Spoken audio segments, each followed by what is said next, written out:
La solitude. C'est quoi ça encore? Moi je connais pas. Plutôt, j'essaye de l'éviter.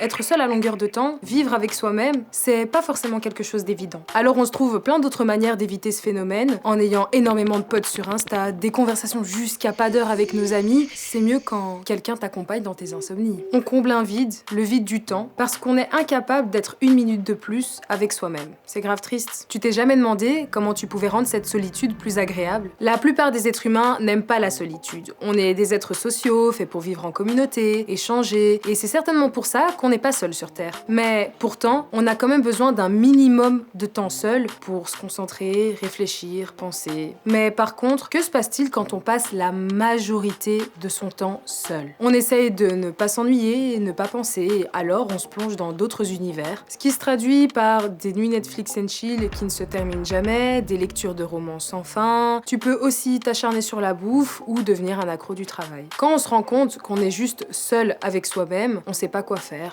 On tourne en rond, on s'ennuie et ça peut même rendre nerveux. On cherche en permanence à s'éviter en fait. Mais dis-toi une chose, si tu n'arrives pas à rester avec toi-même, qui aura forcément envie de rester avec toi? Alors, comment faire pour apprécier le fait de rester seul? Il faut que tu apprennes à vivre des moments de qualité avec toi-même et que tu oses t'affronter dans le silence. N'aie pas peur de toi-même.